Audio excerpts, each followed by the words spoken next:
ನಾವು ಬೆಳಗ್ಗೆನೆ ಮಂಗಳೂರಿನ ಹತ್ರ ಪ್ರಯಾಣ ಬೆಳೆಸಿದ್ವಿ. ನನಗೆ ಅಲ್ಲಿ ಸ್ವಲ್ಪ ಊಟ ತಿಂಡಿ ಅಡ್ಜಸ್ಟ್ ಆಗಲ್ಲ, ಹಾಗಾಗಿ ಮನೇಲೆ ಉಪ್ಪಿಟ್ಟು ಮಾಡ್ಕೊಂಡು ಅಂದವೇ ತಿನ್ಕೊಂಡು ಹೋದ್ವಿ. ನಾವು ಹೋಗಿದ್ದು ನನ್ನ ಮಗನ ತೈಕೊಂಡೋ ಮ್ಯಾಚ್ ಇತ್ತು ಇಂಡೋರ್ ಸ್ಟೇಡಿಯಮಲ್ಲಿ ಮಂಗಳೂರಲ್ಲಿ. ಅವನಿಗೆ ನಾವು ಹೋಗೋದು ಗೊತ್ತಿಲ್ಲ, ಸರ್ಪ್ರೈಸು. ನನ್ನ ಮಗನ ಫ್ರೆಂಡ್ಸಿಗೂ ಹೇಳಿದ್ದೆ ಹೇಳ್ಬಿಡಿ ಕಂಡ್ರು ಅಂತ, ಅವರೇ ಕರ್ಕೊಂಡು ಬಂದರು.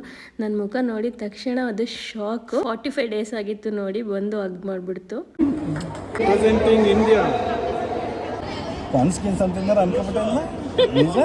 ಅಲ್ಲಿ ನಡೀತಾ ಇದ್ದಿದ್ದು ಸ್ಟೇಟ್ ಲೆವೆಲ್ ಕಾಂಪಿಟೇಷನ್ನು.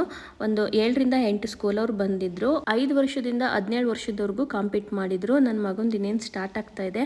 ನಮಗೆ ನನ್ನ ಮಗಂದು ಪರ್ಫಾರ್ಮೆನ್ಸ್ ನೋಡಿ ಬಂದಿದ್ದಕ್ಕೂ ಸಾರ್ಥಕ ಆಯಿತು ಅಂತ ನಮಗೆ ಫೀಲ್ ಆಯಿತು. ತುಂಬಾ ಚೆನ್ನಾಗಿ ಆಡ್ದ.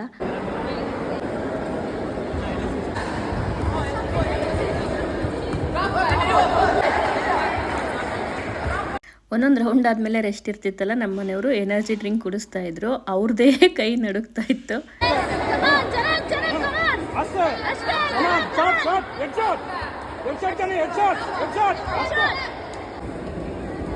ಎರಡು ಮ್ಯಾಚ್ ಆಡ್ದ ನನ್ನ ಬಂಗಾರಿ, 2ರಲ್ಲೂ ಗೋಲ್ಡ್.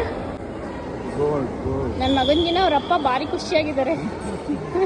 ಮಕ್ಕಳು ಯಾವುದೇ ವಿಚಾರನಾದರೂ ಆಗಲಿ ನೀಟಾಗಿ ಮಾಡಿದ್ರೆ ಅದಕ್ಕಿಂತ ಪ್ರೌಡ್ ಮೂಮೆಂಟ್ ತಂದೆ ತಾಯಿಗಳಿಗೆ ಯಾವುದೂ ಇಲ್ಲ ಅನಿಸುತ್ತೆ.